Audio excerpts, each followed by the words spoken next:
I still love their jackets though. Their jackets Oh, are yeah. dope. You can see the grey NASA ones. So here we have the first map. It is chosen by TheOne, and they are taking us to Dragonshire. Dragonshire for the very first time today. We get to see this map. For some reason, it doesn't seem to be that popular in China, whereas it's a common sight in the Western regions, in Korea as well. So pretty hyped to see that. Oh, TheOne are brave. Yes, they are. It was their map choice, and they basically decided to take SPT head-on a battleground where they are currently unbeaten throughout 3 seasons, ladies and gentlemen. 3 seasons. Heads up, though, the last time TheOne did this against a team, it was against CE, where they took them to one of their 100% win rate maps, and they won. Fair enough. Fair enough. I guess TheOne is not afraid of anyone in this new season. They are TheOne because they remove one map on every team's 100% win rate maps. Yep. And especially after watching the previous series with that second game, they better don't want to deal with the Gengu, because it seems like, you know, China isn't ready yet. China has not been well equipped yet to deal with a Genji. He was only popped in once, but he was tearing things apart. Even the rest of the world, he's still consistent. Oh, yeah. And also, to answer the chat, yes, I won't say that word on stream, but yes, that word is a British term for a shortening of the name of Richard. So yes, the specific MVP Rich could, in theory, in Britain, be referred to by that name, and it would be completely acceptable. There we go. Hey. I have no idea what you're talking about, because I did not reach Twitch chat over the last few minutes, so I'm just gonna go say yes and nod, because Tetcher knows English way better than I do. If I say Tom, Blank, and Harry, does that mean anything to you, or is that too British? What? What is the blank there? Tom, Blank, and Harry? What was the blank? Those are first names. Yes. Oh, you've not heard the phrase like if you refer to like a group of people, the group of 3 people who are just the average troublemakers, they are Tom, insert here, and Harry. I'm gonna blow a raspberry now. Okay. Welcome to Britcast, ladies and gentlemen. So, Valor and Tassadar are coming in for SPT. And that's cool. We're going to get a Jinzhao Valor, sorry. There we go. Can't really say anything about that choice here. SPT, they want to take things very safe and very simple at the same time, going for that Tassadar Valor composition. Probably, you know, I mean, it doesn't really care. They don't really care. If Auriel gets banned here, they can basically complement this double support with almost any support available. They can choose an Uther, they can go for the Rhaegar, even a Brightwing would work on Dragonshire. No biggie here. I just had a lag, and I'm going to check on the clean feed what my latency is. I'm sitting at 10. 10. 10? Oh, we'll stick with that then. Neat. Okay. As long as lags happen for the both of us, everything's good. Damn right. That's what we need. If we're going to lag, we might as well both lag. So, TheOne, we're removing the Auriel, SPT, we're removing the Cassia. What are TheOne going to continue to adjust with? Yeah, Dehaka continues to be a first pick material throughout all series and all teams. It is just really cool to see how China prioritizes him over and over again. Also, I do want to highlight that the Malthael has seen a spectacular comeback. Not just in China necessarily, but he's getting picked throughout all the regions a little bit more. How about the Open Division in Europe? Has he seen a lot of play yesterday? Who has who? Sorry, Malthael. He's saw a little. Not as about as much as he usually does. Doesn't appear to have jumped up or down a huge amount. Mm-hmm. Because I think in China he has never seen this much play. It's just crazy to see him all over the place, basically. And they're taking a long time here, TheOne, to decide what they want to add next. They go Double Angel. The third one, unfortunately, has been banned. So, Turiel, pretty solid. I mean, he can be played as an offensive bruiser, and especially when a Nubrek is at his side, that's probably the build he's going to go for. So maybe Judgment, who knows? Because so far there's no cleanse available for SPT. Indeed. And they do have big flexibility on their supports, though, so they can pick one with cleanse. Nice and easy.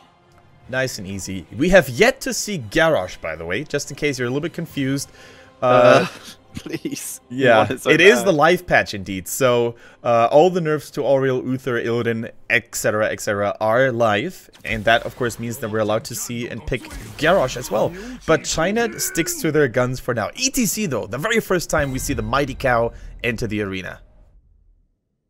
The Mighty Cows sounds like a country band, and I like it.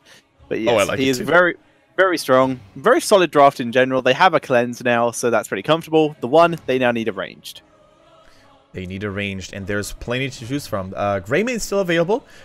Nazeebo, although he's strong on this battleground, normally isn't run as a solo range DPS. His damage is a little bit too slow, to say the least. So Lunara could work. I mean, Lunara as a solo ranged, normally quite strong these days. But let's see what they're gonna choose.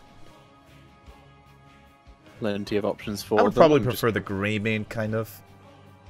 Going to be good. That's a solid sustaining one. Works really well with Tyrael, with Uther. Yeah, I agree. I think that's probably the best choice.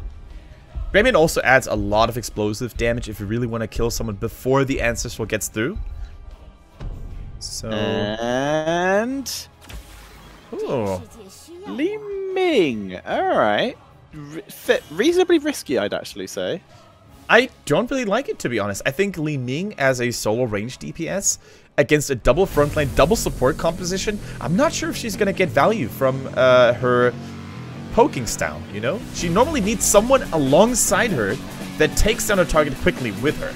So Greymane Li Ming is a fairly, you know, standard comp, false at Li Ming. But Malthael's damage is also kind of slow, and against a double tank, double support comp, let's see if it's going to be enough. I mean, we could totally be wrong, and I would love to be proven wrong. Indeed. On the bright side, the One have now expanded their so far hero pool. We've only seen them in 2 games up to now. Right. And they had a total of 9 heroes, 10 heroes picked. Yeah. So it's nice that they have expanded it a bit.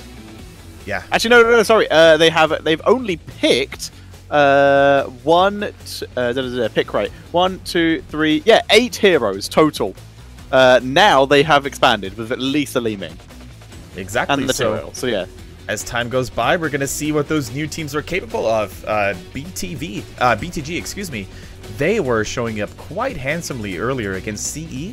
And it is now the One's turn to basically pull even. And ladies and gentlemen, we're going to get ourselves ready for the first game between the One and the reigning champions, SPT.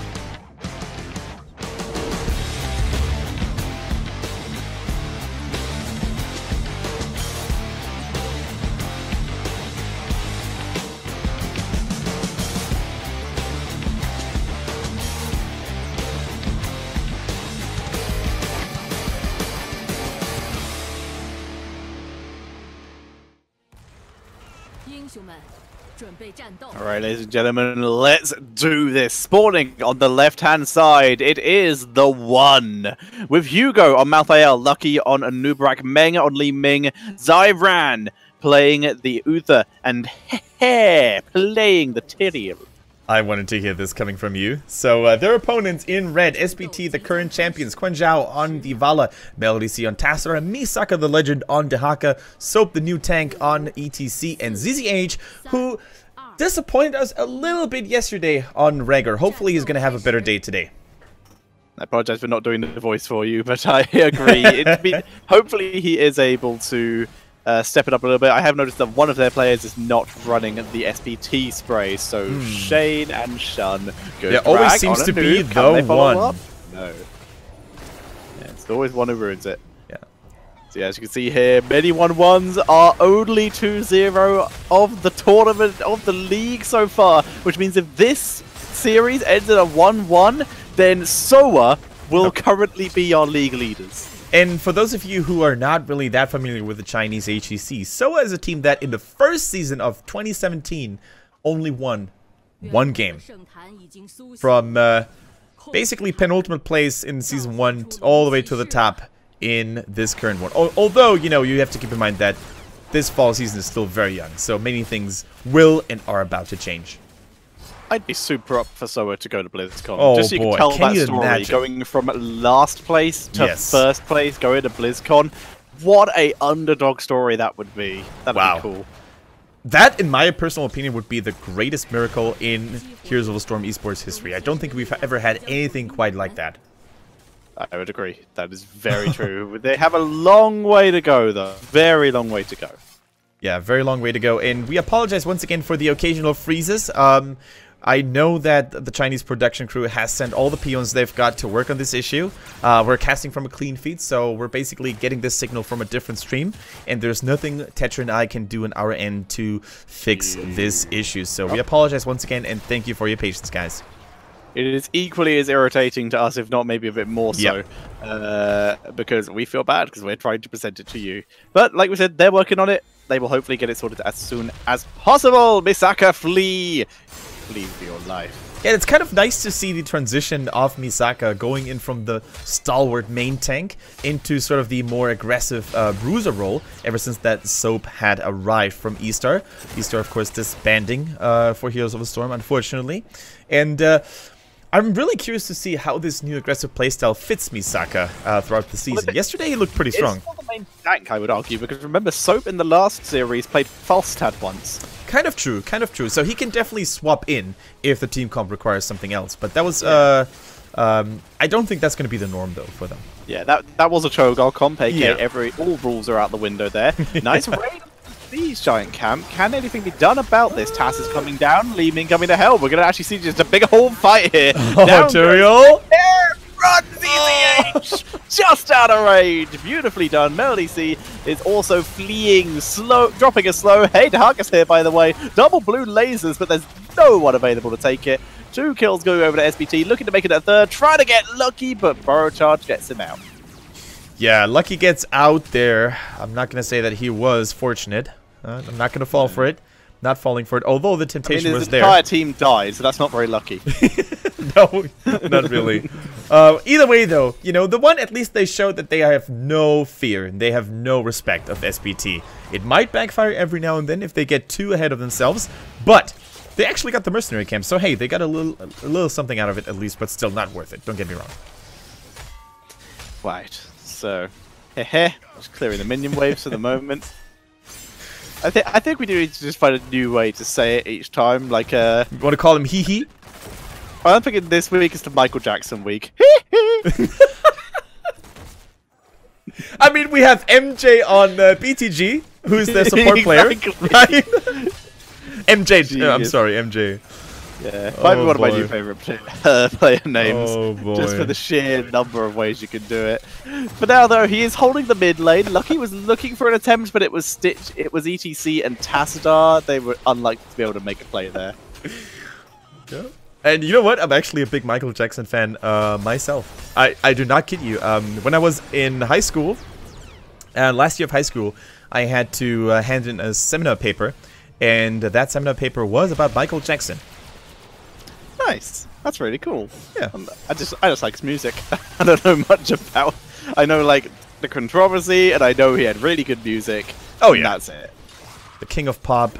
May he rest in peace. For now, though, we're going to find out which of the two teams is going to rest in pieces after the game is over. And right now, it looks like SPT is going to take this cruise very smoothly, very safely.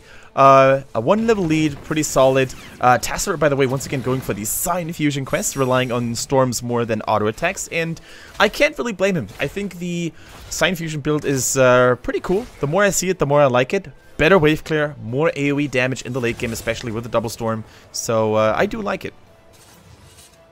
Yeah, it's a safe talent. It allows you to stay at range. You don't have to auto attack and stand still a lot. I'm down with it too. I agree. And also, globes are really hard, so deciding not to get it. All right, so the shrines are under control for SPT. Level 10 is around the corner as well. So TheOne, they need to be careful.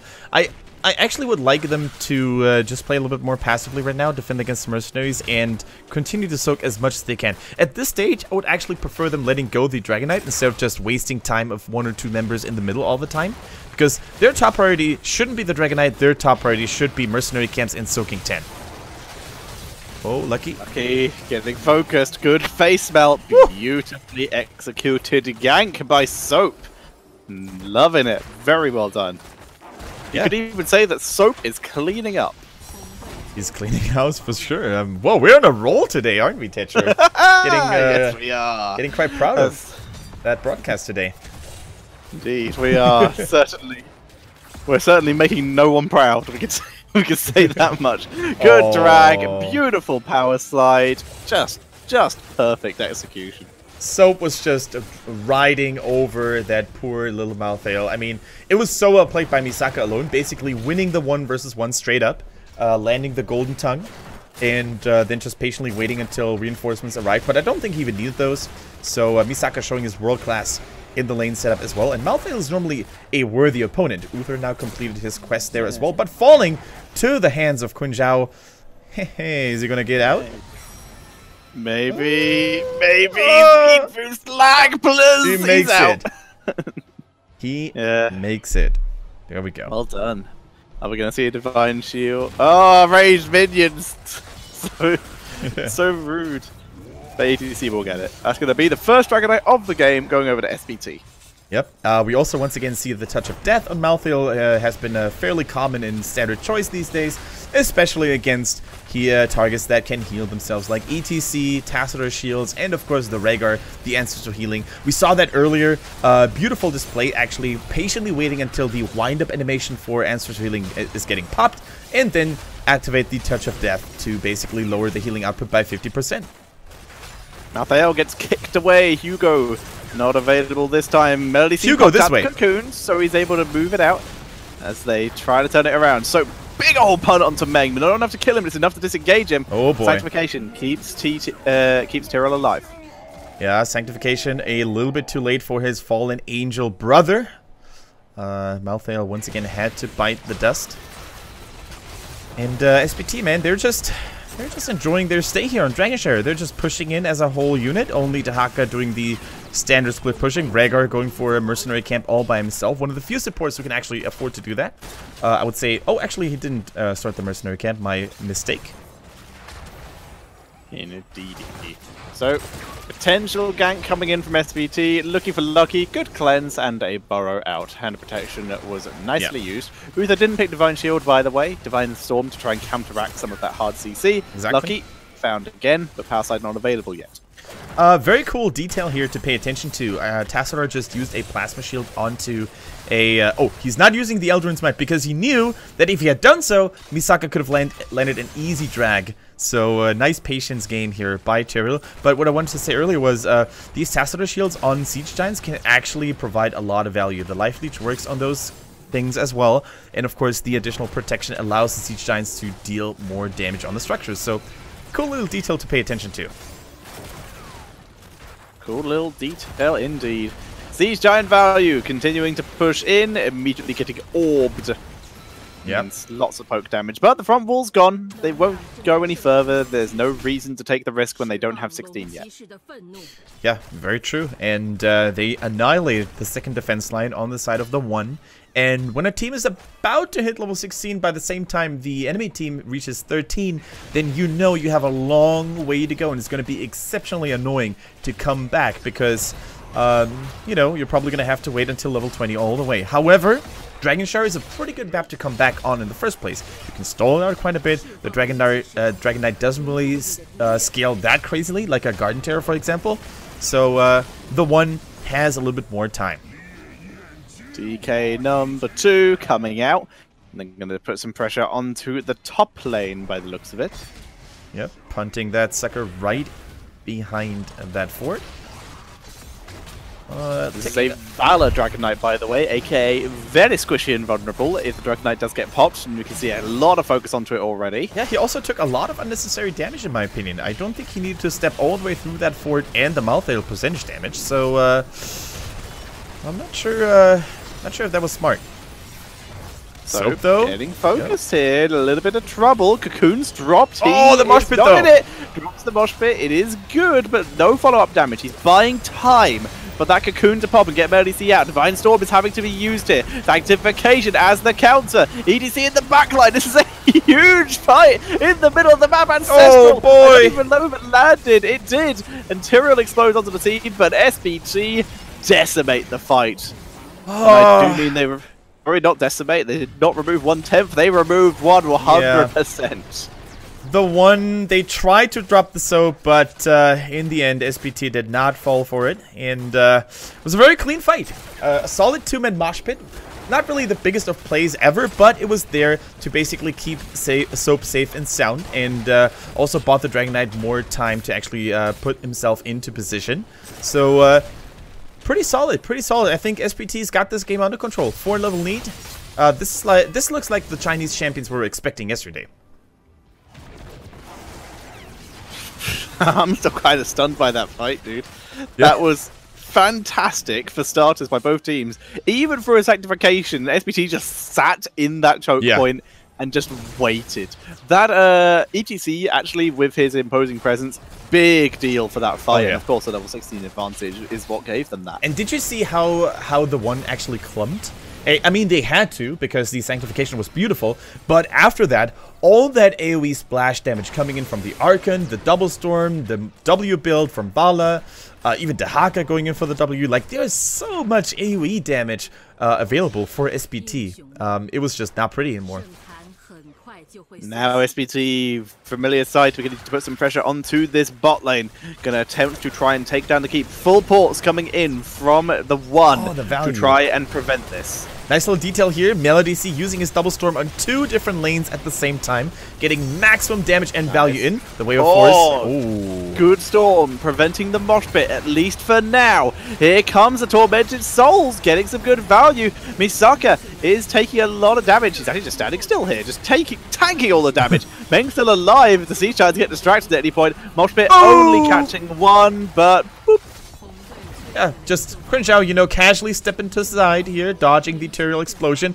And you might ask yourselves, guys, why did TheOne go for this crazy Hail Mary fight? Well, they had to, because you're not going to come back off a 4-level disadvantage. They might have as well given it a shot here before level 20 was reached. So, in the end, it was kind of a desperate move, but one that could have maybe worked. But SPT, just too cool, too seasoned, too experienced, and they take game number 1.